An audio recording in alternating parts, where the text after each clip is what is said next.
Anastasia. Los cedros resonantes. Escrito por Vladimir Megre. Libro 4, Co-creación. Capítulo 32, El hombre longevo del dolmen. Han pasado 3 años desde que viajé a los dólmenes del norte del Cáucaso. Los primeros capítulos en los que hago referencia a ellos en los libros fueron escritos ahí mismo. Hoy en día, muchos visitantes acuden a conocer esos lugares. Sin embargo, en aquel entonces, era bastante raro ver a alguien visitando esas antiguas estructuras de nuestros antepasados. Con frecuencia visitaba un dolmen en particular, ubicado en el pueblo de Sada, perteneciente al distrito de Gelendzhik, en la propiedad de un granjero de edad avanzada llamado Stanislav Bambakov.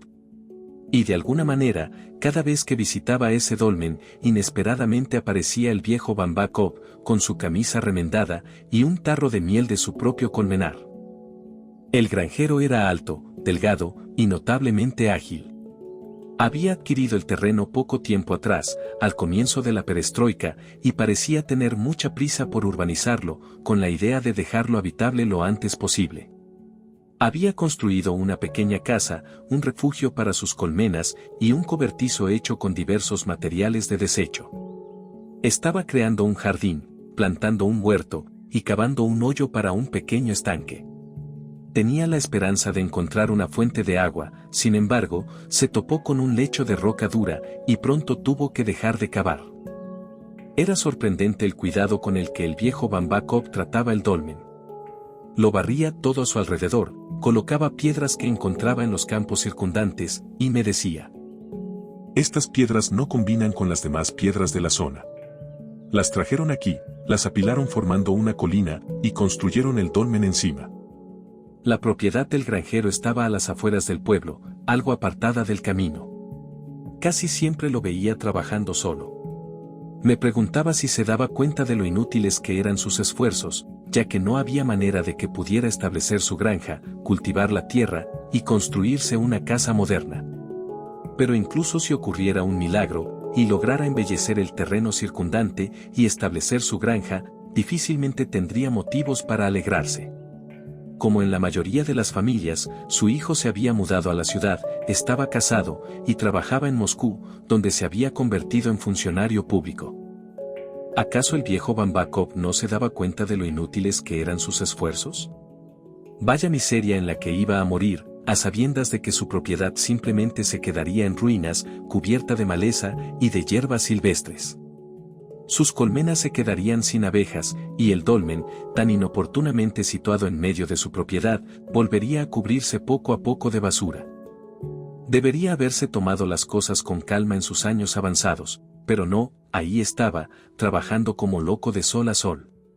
Con determinación, fuerza y entusiasmo, se le veía haciendo hoyos, arando la tierra o construyendo algo nuevo. Una vez llegué al dolmen bien entrada la noche. El sendero que conducía a ese lugar estaba iluminado solo por la luna. Todo estaba en completo silencio, solo se escuchaba el susurro de las hojas. A pocos pasos de los árboles que crecían alrededor del dolmen, me detuve de repente. El viejo Bambakov estaba sentado en la piedra junto a la entrada, lo reconocí al instante por su figura demacrada. Normalmente era alegre y vivaz, pero en esa ocasión permanecía inmóvil, sin siquiera inmutarse, como si estuviera llorando. Luego se levantó, y empezó a pasearse de un lado a otro frente a la entrada, con su habitual paso rápido. Entonces se detuvo bruscamente, se giró hacia el dolmen, e hizo un gesto afirmativo con la mano. Fue en ese momento cuando comprendí que Bambakov se estaba comunicando con el dolmen, que estaba teniendo una conversación con él. Me di la vuelta, y me escabullí silenciosamente hacia el pueblo. Por el camino me preguntaba la manera en la que el dolmen podría ayudar a este hombre, que estaba ya en sus últimos años. Pensaba que independientemente de lo fuerte o sabio que fuera el espíritu que habitaba en el dolmen, era ya demasiado tarde para ayudar al viejo Bambakov. Muchas otras interrogantes me asaltaron durante el camino. ¿Por qué pasa tanto tiempo en el dolmen? ¿Cuál es el significado de sus gestos? ¿Tiene poderes especiales? ¿Busca sabiduría? ¿Para qué? La sabiduría es algo que se necesita de joven. ¿Cuál es el beneficio de obtenerla cuando eres viejo? ¿Quién va a escuchar discursos de sabiduría si nuestros hijos están tan lejos? 1 año y medio después, durante una de mis visitas habituales a Helsinki, volví al dolmen de la propiedad de Stanislav Bambakov. De antemano sabía que había fallecido, se trataba de una persona alegre y enérgica, y me entristecía el hecho de saber que no lo volvería a ver. También lamenté el hecho de que no tendría más la oportunidad de volver a saborear la miel de su colmenar. Pero lo que más me preocupaba era que nadie estaba al cuidado del dolmen. Con seguridad estaría rodeado de basura y todo el lugar en ruinas. Sin duda alguna, ese santuario lo encontraría en un estado de abandono absoluto. Sin embargo, para mi sorpresa, resultó ser que el sendero que conducía desde la carretera principal hasta la granja estaba bien cuidado. Justo antes del desvío que conducía al dolmen, entre los árboles, había mesas de madera con bancos alrededor, e incluso una encantadora pérgola. A lo largo del camino, perfectamente delimitado por piedras blanqueadas, crecían verdes árboles de ciprés. Había luces encendidas en las ventanas de la casa, así como en una farola del exterior. ¿El hijo del granjero? En efecto, Sergei Stanislavovich Bambakov había renunciado a su puesto y a su apartamento en Moscú, y ahora vivía con su esposa en la finca de su padre. Al poco rato, me encontraba sentado con Sergei, en una mesa bajo los árboles. Mi padre me llamó a Moscú, explicó Sergei. Me pidió que viniera a este lugar. Seguí su deseo, y después de mirar todo aquí, también traje a mi familia. Lo ayudé con sus tareas, en realidad disfruté trabajando a su lado. Todo eso fue algo que me llenó de alegría, y cuando murió, ya no pude salir de aquí. ¿No te arrepientes de haber dejado Moscú? No me arrepiento, y mi mujer tampoco. Le agradezco a mi padre todos los días por este maravilloso regalo que nos dejó. La vida es mucho mejor aquí, nos sentimos como en casa. ¿Y qué pasa con las comodidades?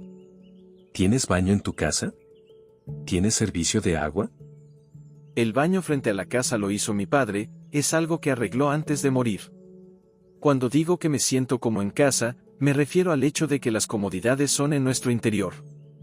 Creo que eso es lo más importante, me siento satisfecho, realizado, y eso es algo que he podido encontrar aquí.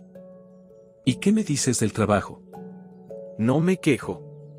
Tenemos nuestras manos ocupadas aquí, especialmente con el huerto y el colmenar.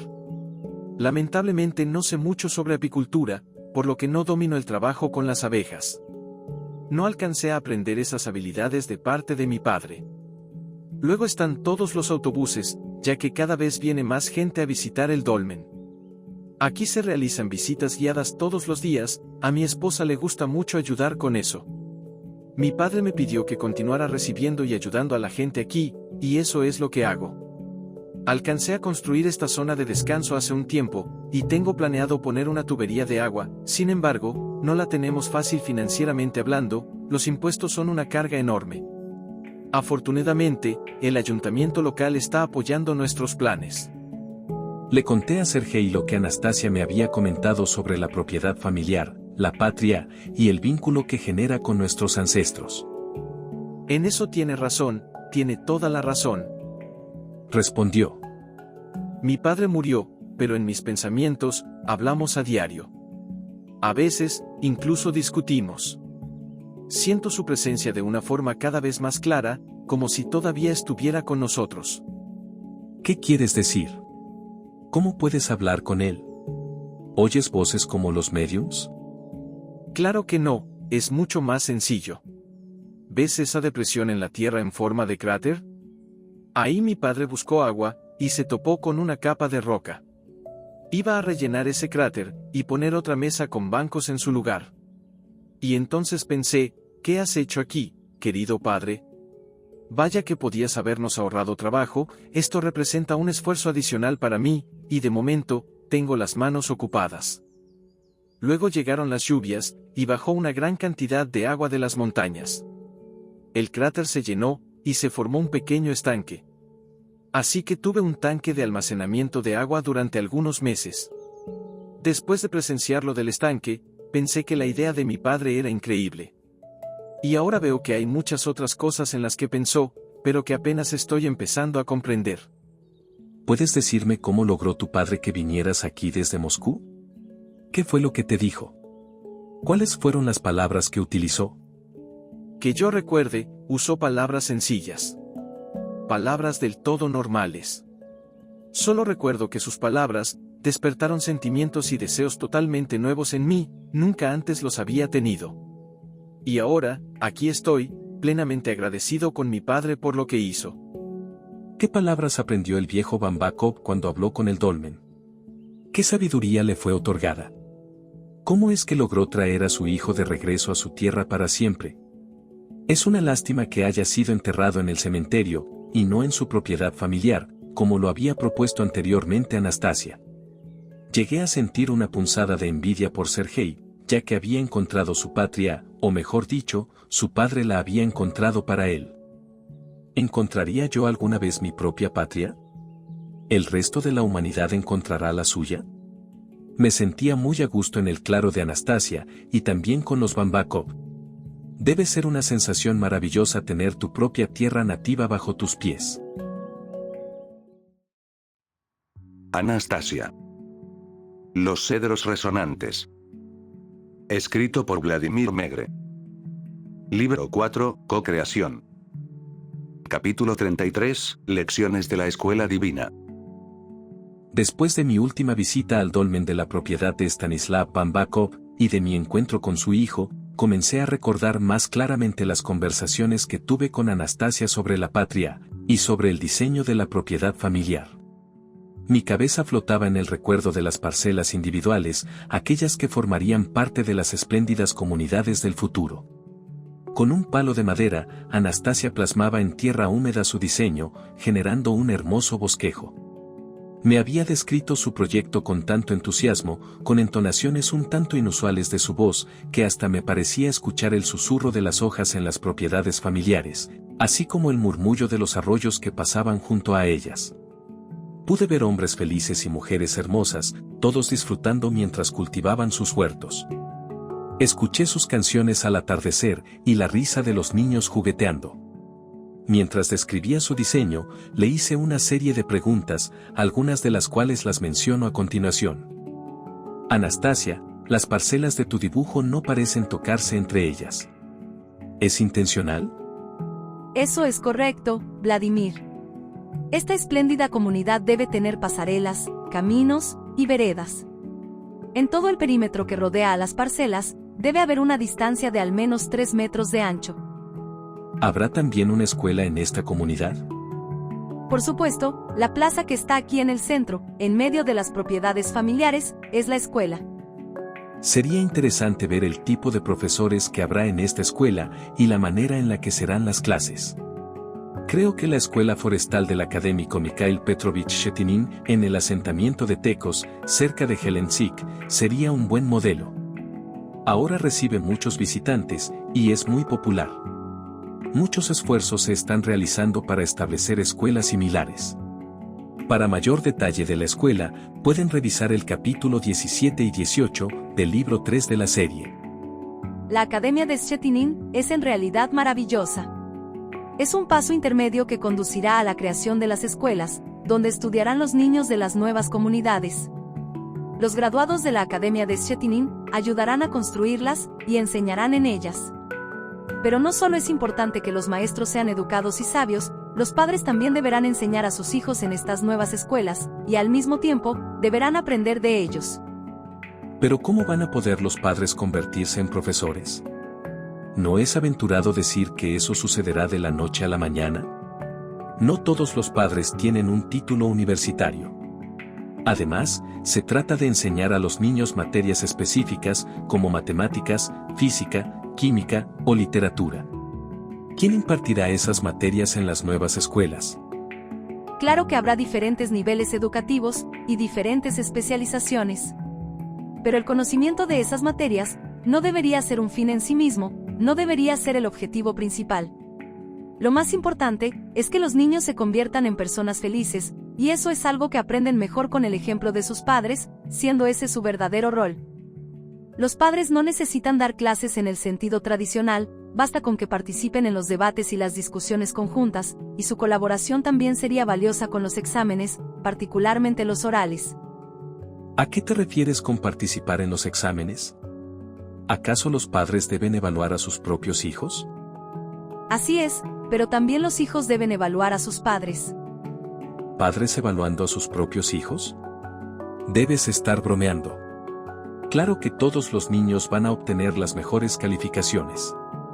¿Qué padre le daría a su hijo una baja calificación? Es un hecho que los padres calificarán a sus hijos como los mejores de su clase. Vladimir, creo que te estás precipitando. Esta no es una escuela como las que conoces. Además de las asignaturas habituales, habrá otras clases más importantes, así como nuevos tipos y formas de enseñanza. ¿Nuevos tipos de enseñanza? ¿Qué habrá querido decir con eso? No tenía ni idea de lo que estaba intentando explicarme, y justo cuando estaba siendo presa de la ansiedad, se me ocurrió una idea. Anastasia tiene la capacidad de viajar en el tiempo y de ver imágenes de épocas pasadas. Sin importar si utiliza su rayo, hipnosis o cualquier otro medio, lo importante es que puede hacerlo. Y así como puede ver el pasado, entonces, tal vez también podría ver el futuro y mostrármelo. Con todas esas ideas revoloteando en mi cabeza, finalmente surgió la pregunta. Anastasia, quisiera conocer ese tipo de escuela de la que hablas, presenciar al menos una de sus clases, de preferencia, una clase no tradicional. ¿Podrías mostrarme la manera en la que se enseña en las escuelas del futuro? Sí, podría mostrártelo. Entonces, llévame ahí, por favor. Quiero compararla con la escuela del bosque de Chetinin y con mi propia experiencia escolar. ¿Y qué pasa con tu incertidumbre en relación a los medios que utilizo para mostrarte esas imágenes? ¿Qué harás con tus preguntas y tus miedos cuando veas las escenas del futuro? En realidad, ya no estoy muy interesado en saber la manera en la que lo logras. Solo creo que será muy interesante para mí, presenciarlo todo de primera mano. Entonces, recuéstate en la hierba, relájate, e intenta dormir. Anastasia puso suavemente su palma sobre la mía, en silencio. Enseguida pude ver desde lo alto, como si fuera un pájaro, muchas propiedades familiares. Y entre ellas, una que destacaba por su distribución y diseño. En esa propiedad se erigían varias casas grandes de madera, conectadas por senderos. Los senderos estaban bordeados a ambos lados por jardineras de flores o parterres. Junto a las casas grandes de madera, vislumbré una especie de anfiteatro natural que estaba sobre una colina ligeramente cóncava.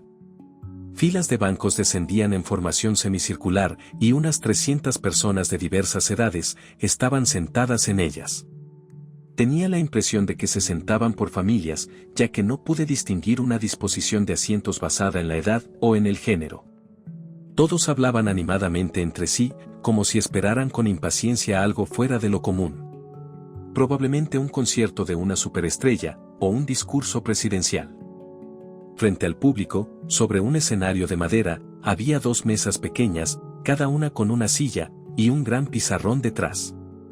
Junto al escenario, unos 15 niños de entre 5 y 12 años, participaban en una animada conversación. Está a punto de comenzar una especie de simposio de astronomía. Oí decir a Anastasia. ¿Y qué hacen los niños aquí? ¿Sus padres no encontraron a alguien que cuidara de ellos? Uno de esos niños dará el discurso inaugural. En estos momentos están eligiendo al orador. Hay 2 candidatos, un niño de 9 años y una niña de 8. Ya han votado, el niño es quien recibió la mayoría de los votos. El joven se dirigió con paso seguro a una de las mesas del escenario. De una gruesa carpeta, sacó varias hojas con bocetos y dibujos y las extendió sobre la mesa. El grupo de niños se dispersó, algunos caminaban tranquilamente, otros saltaban y unos más corrían. Todos se dirigían hacia sus padres, que estaban sentados en los bancos. La niña de 8 años que por poco era elegida como oradora, una pelirroja con pecas, pasó junto al escenario con la cabeza en alto. En sus manos llevaba una carpeta aún más grande y gruesa que la del joven, con seguridad también estaba llena de todo tipo de dibujos. El niño de 9 años intentó decirle algo a la chica mientras pasaba, pero ella siguió caminando, jugueteando con su trenza rojiza y dándole la espalda deliberadamente. Durante un rato, el niño la siguió distraídamente con la mirada, como asombrado, para luego centrar su atención en las hojas que tenía frente a él. ¿Quién podría haberles enseñado a estos niños suficiente astronomía como para que pudieran hacer una presentación ante un grupo de adultos? Le pregunté a Anastasia. Nadie les enseñó. Respondió. Se les dio la oportunidad de descubrir por sí mismos la manera en la que está estructurado el universo, de preparar sus argumentos y de presentar sus conclusiones. Llevan más de 2 semanas trabajando en ello, y ha llegado el momento final. Ahora defenderán sus puntos de vista, y sus conclusiones podrán ser refutadas por cualquiera que desee hacerlo. ¿Entonces es solo un juego? Puedes pensar que lo que está sucediendo aquí es un juego, solo que es algo muy serio.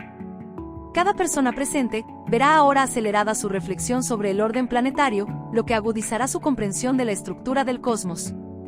Es muy posible que más adelante empiecen a contemplar algo aún más grande por su cuenta.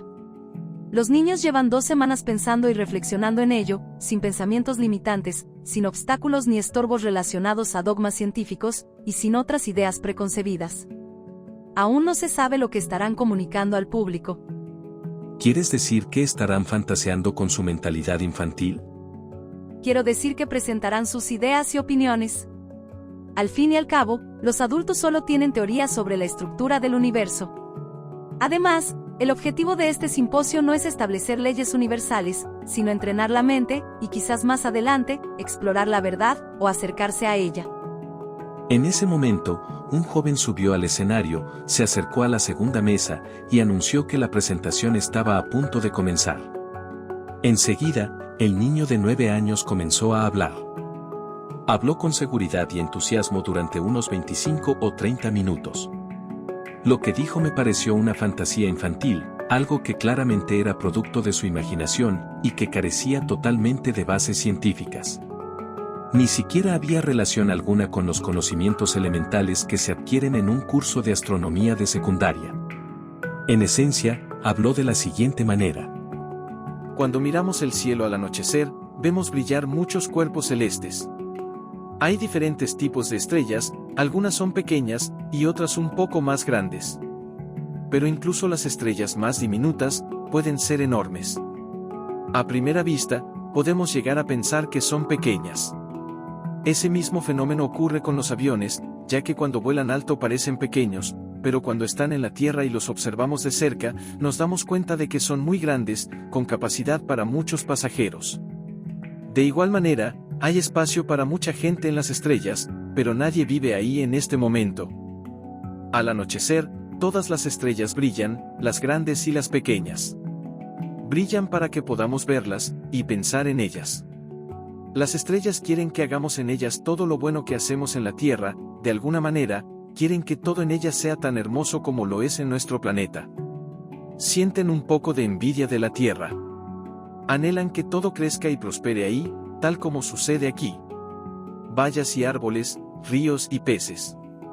Las estrellas nos esperan y se esfuerzan por brillar con fuerza para atraer nuestra atención hacia ellas. Sin embargo, todavía no podemos volar hacia ellas, porque hay mucho que hacer aquí en casa.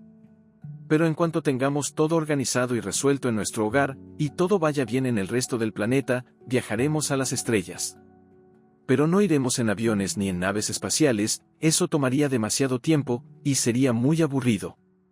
Además, no hay suficiente espacio en ellos para todas las personas, ni para todo lo que queremos llevar. Los árboles y los ríos, desde luego, no cabrían. Cuando hayamos cumplido con nuestras tareas, y a todas las personas les vaya bien, volaremos con toda la Tierra hasta la estrella más cercana. Además, algunas estrellas viajarán hacia la Tierra para tocarla. A menudo han enviado fragmentos de sí mismas hacia nosotros, con la finalidad de estar en contacto con la Tierra. Al principio se pensaba que eran cometas, pero en realidad eran partículas de estrellas, que ansiaban tocar nuestro hermoso planeta. Estos fragmentos fueron enviados por estrellas que nos esperan. Podemos viajar con toda la Tierra hacia esas estrellas distantes, y quien quiera, podrá quedarse ahí, y hacer que todo sea tan hermoso como lo es aquí en la Tierra. El joven levantó sus hojas de papel para que los espectadores pudieran verlas. Algunas mostraban dibujos del cielo estrellado, otras, la trayectoria de la Tierra alrededor de las estrellas. El último dibujo mostraba 2 estrellas con jardines florecientes y la Tierra, tras su viaje intergaláctico, alejándose de los 2 cuerpos celestes. Cuando el niño terminó de hablar y de mostrar sus dibujos, el maestro de ceremonias anunció que quien quisiera podía cuestionarlo o expresar su propia opinión sobre lo que se acababa de decir. Un murmullo general de entusiasmo recorrió la sala, pero nadie se atrevió a hablar. ¿A qué viene tanto alboroto?, le pregunté a Anastasia. ¿Acaso los adultos no tienen conocimientos de astronomía?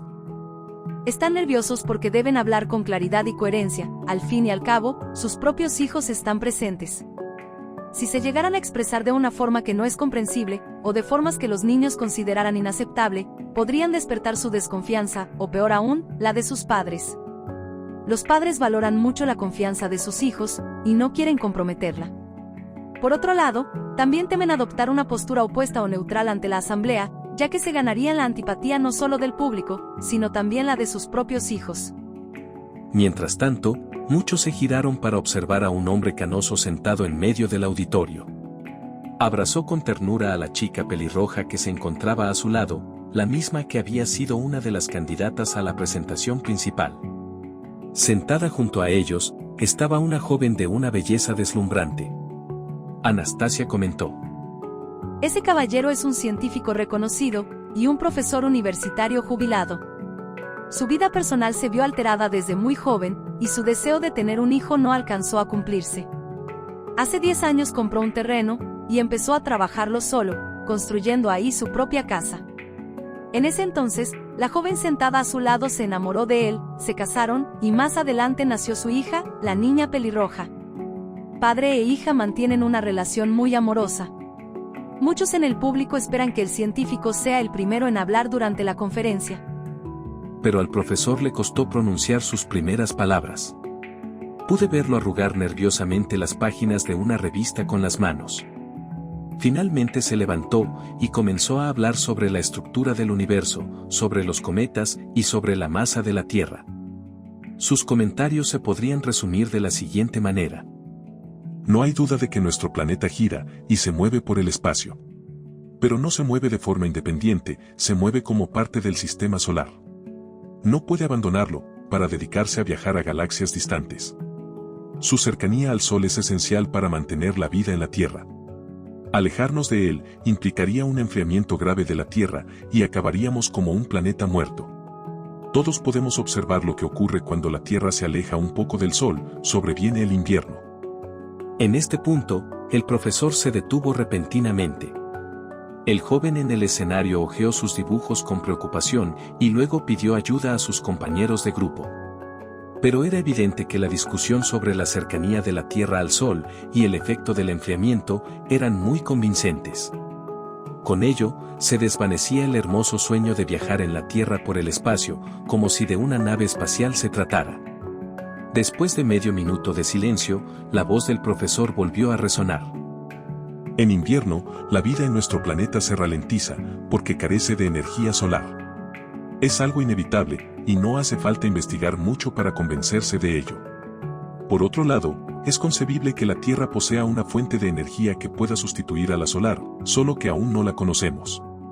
Quizás algún día se descubra dicha fuente de energía, lo que provocaría que la Tierra ya no dependiera del Sol y fuera autosuficiente. Esta energía terrestre se manifestaría de alguna manera, y gracias a ella, las flores se abrirían. En ese caso, sería concebible que todos pudiéramos viajar en la Tierra por el espacio. El profesor volvió a sentarse. Un murmullo de insatisfacción se escuchó entre el público, y entonces, todo comenzó. Uno tras otro, los adultos del público comenzaron a subir al escenario, y manifestaron su inconformidad respecto a la hipótesis del profesor. No era posible que la vida pudiera existir sin el Sol. Algunos hablaron de la fotosíntesis de las plantas, otros del estrecho rango de temperaturas que hacen posible la vida en la Tierra, y otros más de la naturaleza fija de las órbitas planetarias. El profesor permaneció inmóvil y cabizbajo.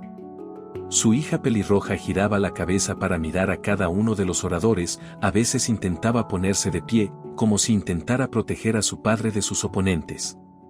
Una mujer mayor, que daba la impresión de ser una maestra, tomó la palabra y mencionó que no era correcto adular a los niños por afecto y por una indulgencia injustificada. ¿A dónde vamos a llegar si les contamos a los niños todo tipo de cuentos fantásticos? ¿Qué imagen es la que estamos formando? Cualquier mentira será revelada con el tiempo. Un acto así, no solo es mezquino, también es cobarde. Criticó severamente la mujer con aspecto de institutriz. La pequeña pelirroja se aferró desesperadamente a los extremos de la chaqueta de su padre. Al borde de las lágrimas, ella comenzó a sacudirlo, y le dijo: Papochka, ¿hay algún problema con la energía? ¿Nos mentiste porque somos niños? La señora te llamó cobarde, ¿es eso algo malo? Tanto la palabra papochka como la palabra mamochka son utilizadas en Rusia para dirigirse de manera cariñosa a los padres. Mientras tanto, todo mundo se quedó en silencio en el gran anfiteatro al aire libre. El profesor levantó la cabeza, miró a su hija a los ojos, le puso una mano en el hombro, y le dijo: Mi querida hija, creo en lo que he dicho. Por un momento, la niña pelirroja guardó silencio, luego se levantó de su asiento, y gritó tan fuerte como su voz de niña pequeña se lo permitía: Mi padre no es un cobarde. No nos ha engañado. Ha sido honesto con nosotros. Sus ojos intentaron captar miradas de aprobación, pero todos guardaron silencio, sin siquiera voltear a verla. Luego se volvió hacia su joven madre, pero tampoco miró a su hija, sino que jugueteó nerviosamente con los botones de su cardigan. La niña dirigió su mirada hacia atrás entre la multitud silenciosa, y luego se volvió hacia su padre. Como antes, el profesor parecía observar a su pequeña hija con un cierto grado de impotencia. En medio de ese silencio absoluto, con una voz fuerte y contundente, pero a la vez tierna y dulce, las palabras de la pequeña pelirroja resonaron de nuevo. La gente no te cree, Papochka. No te creen porque nadie en la Tierra conoce una energía que pueda abrir flores como el sol. Pero cuando vean esa energía con sus propios ojos, cuando esa energía que es como el sol, se manifieste en la Tierra, todos te creerán. Todos. Y de repente, la pequeña pelirroja, la hija del profesor, se apartó el pelo de la frente con un movimiento rápido, avanzó velozmente entre las filas de asientos y corrió hacia una de las casas cercanas. Desapareció del anfiteatro, solo para reaparecer unos segundos después con una maceta en sus manos. Se trataba de una maceta de barro con una planta. Se dirigió vertiginosamente hacia la mesa del orador, que en ese momento se encontraba vacía, y colocó la planta encima. Enseguida, procedió a dirigirse a la audiencia, con voz alta y segura. Miren, aquí hay varias flores. Sus pétalos están cerrados porque el sol no brilla.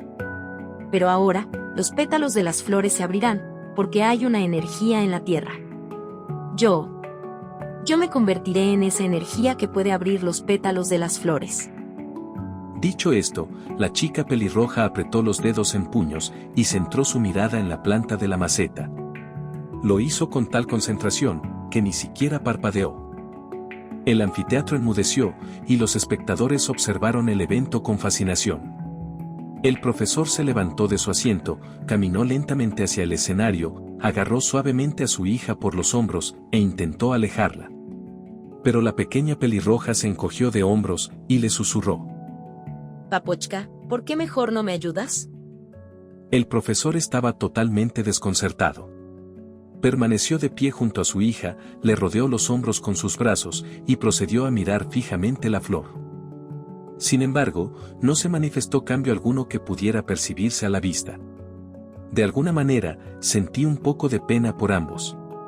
¿Cómo pudo ser posible que el profesor se hubiera metido en un lío como ese, con su declaración de fe en una especie de energía desconocida? De repente, el chico de la primera fila que había dado la conferencia, se levantó. Se giró a medias hacia el público silencioso, se limpió la nariz, y se acercó a la mesa del escenario. Con solemnidad y confianza, se paró junto a la chica pelirroja, y justo como ella lo estaba haciendo, procedió a dirigir fijamente su mirada hacia la planta de la maceta. Pero seguía sin acontecer algo que pudiera ser captado por la vista. Y entonces lo vi. Presencié un acontecimiento inesperado y maravilloso. Niños de todas las edades se levantaban de sus asientos, y uno a uno, bajaban al escenario. Todos se colocaron frente a la mesa, mirando las flores en silencio. La última niña en llegar, de unos 6 años, llevaba a su hermano pequeño en brazos.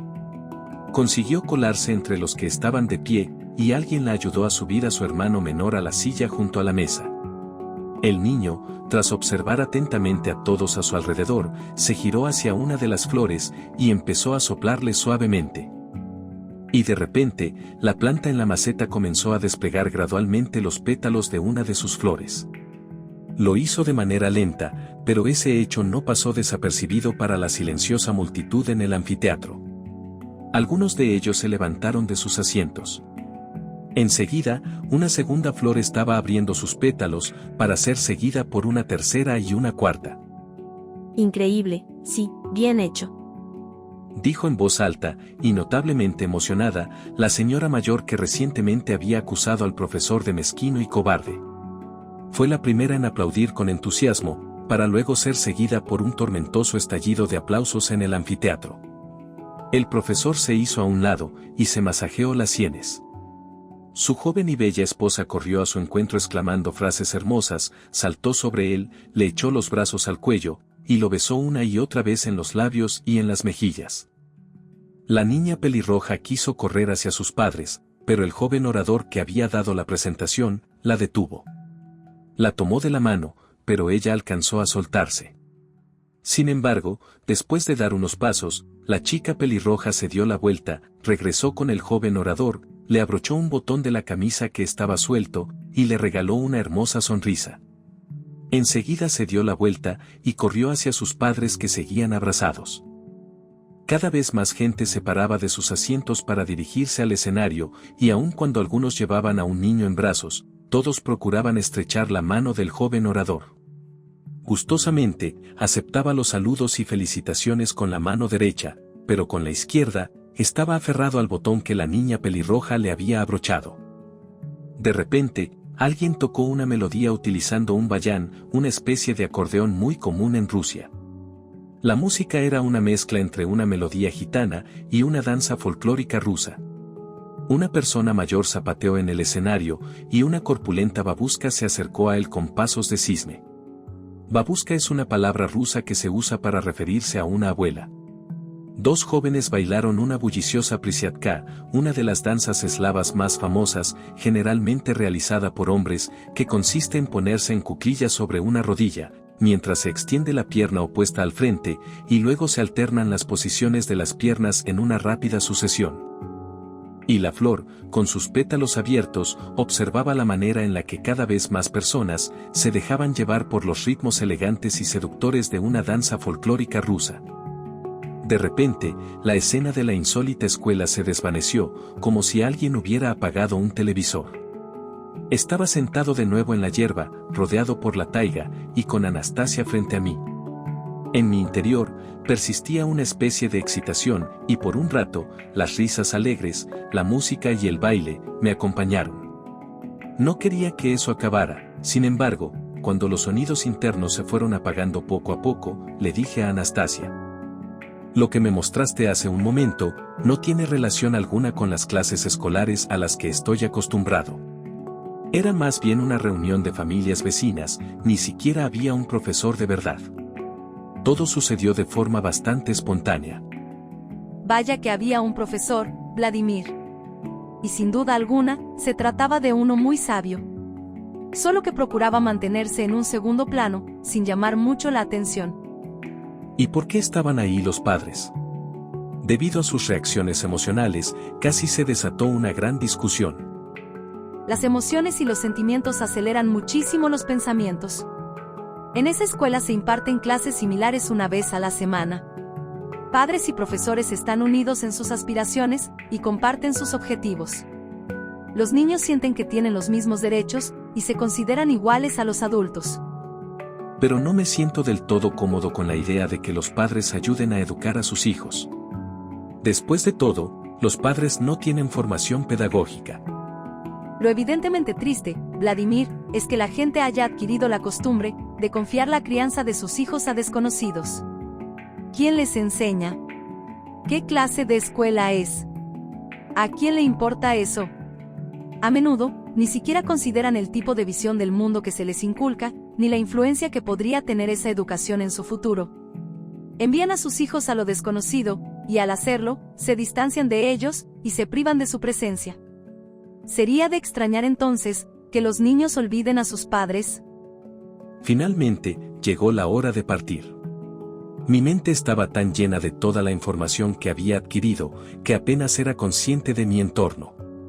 Decidí despedirme rápidamente de Anastasia y emprender el viaje a casa. «Déjame ir solo», le dije. «Quiero pensar en paz». Muy bien. Respondió Anastasia. No permitas que alguien te moleste mientras piensas. Cuando llegues al río, mi abuelo estará ahí y te ayudará a cruzar hasta el embarcadero. Caminé solo por la taiga con dirección al río, y pensé en todo lo que había visto y escuchado. Todo al mismo tiempo. Una pregunta en particular persistía por encima de todas las demás. ¿Cómo fue que llegamos a esta situación? Me refería a nosotros, a la mayoría de la gente. Creemos que cada uno tiene su patria, su tierra nativa. Y sin embargo, ninguno de nosotros tiene una pequeña porción de un terreno familiar, una parcela a la que pueda llamar su patria.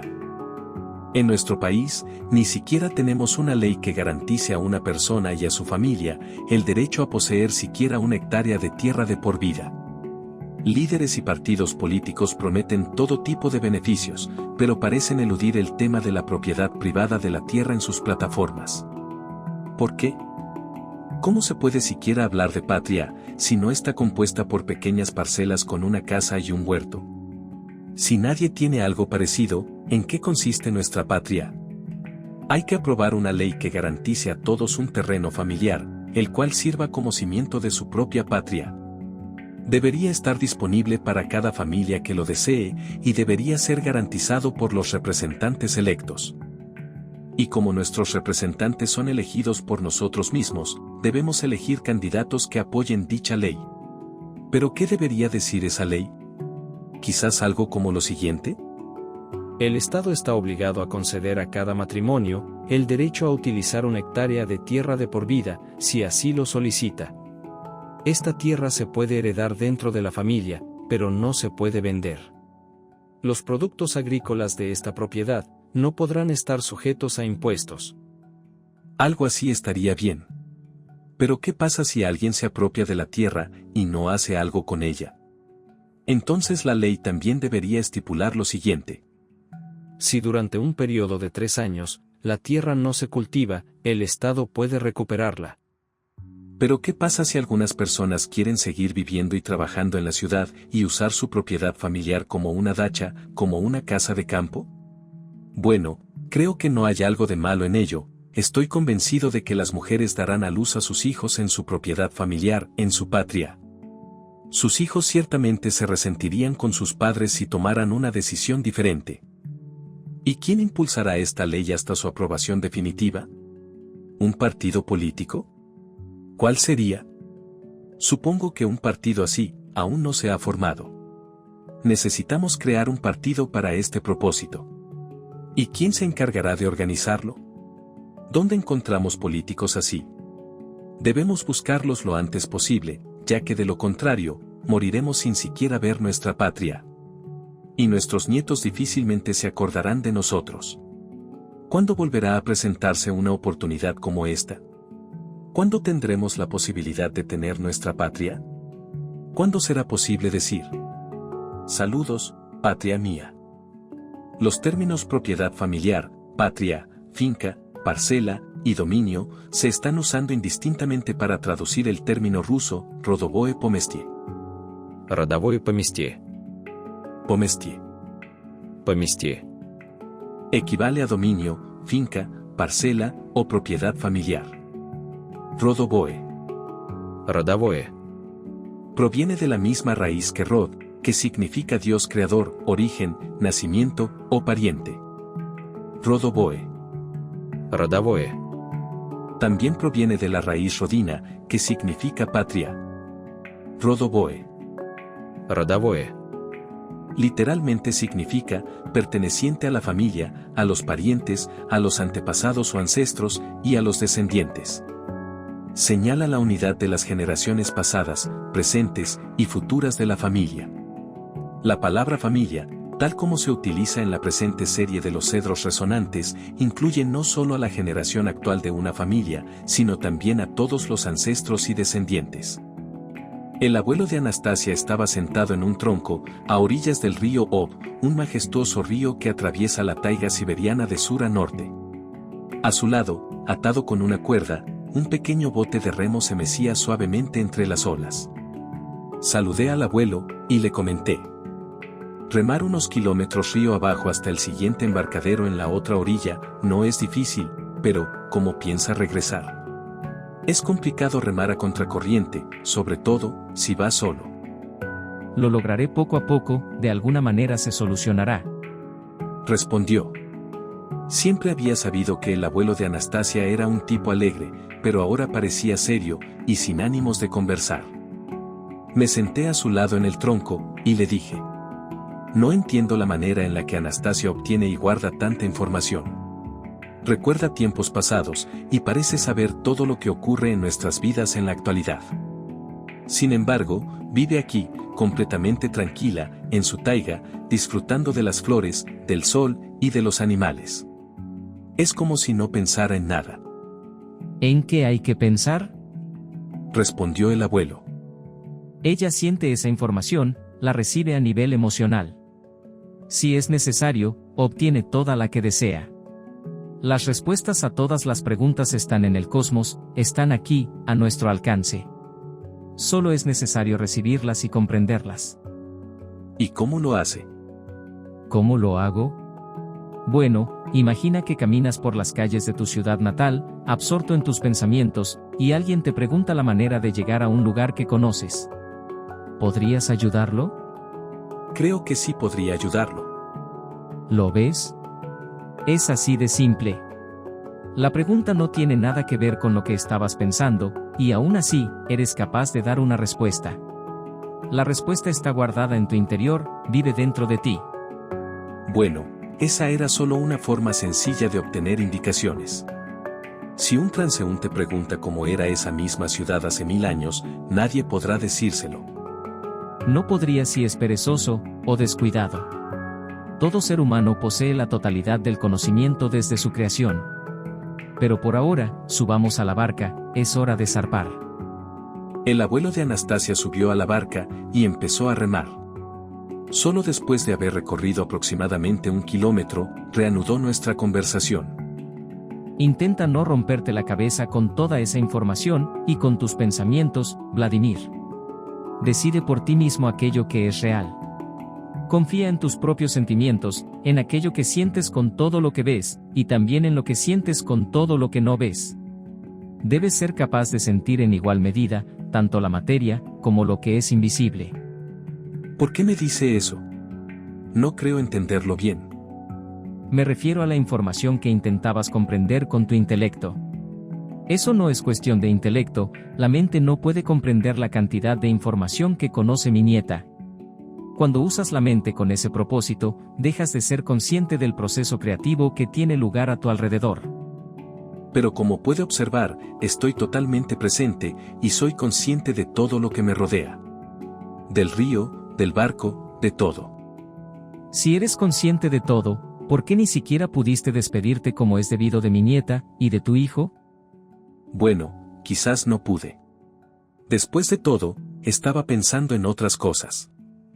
El hecho es que me fui, casi sin despedirme de Anastasia, e incluso después, estuve tan absorto en mis pensamientos, que ni siquiera recordaba la manera en la que había llegado al río. Para justificarme, añadí. Anastasia siempre sueña con otras cosas, piensa globalmente. Y el sentimentalismo excesivo, es algo que no le interesa. Anastasia percibe todos los niveles de existencia simultáneamente, sin que alguno de ellos interfiera con los demás. ¿Y qué con ello? Saca los binoculares del bolsillo, y echa un vistazo a ese árbol de la orilla, desde donde partimos en bote. Seguí las instrucciones del abuelo, y junto al tronco del árbol, con nuestro hijo en brazos, vi que Anastasia nos saludaba. Cargaba también un pequeño paquete, y desde nuestro bote que se alejaba río abajo, le devolví el saludo. Parece que mi nieta y su hijo te siguieron. Esperó pacientemente a que concluyeran tus pensamientos, y te acordaras de ella y de tu hijo. Esperaba también entregarte el paquete que lleva cargando. Pero la información que recibiste de ella fue más importante para ti. Lo espiritual y lo material, necesitas sentirlo todo por igual, deben estar siempre en equilibrio. Así podrás adoptar una postura firme en la vida, con los pies bien puestos en la tierra. Cuando uno predomina sobre el otro, es como una persona que se queda coja. El abuelo de Anastasia estaba hablando amablemente, sin rastro alguno de enojo, mientras movía los remos del bote con destreza. Casi como si hablara conmigo mismo, respondí. Es muy importante que logre comprender las cosas por mí mismo. ¿Quiénes somos? ¿A dónde pertenecemos?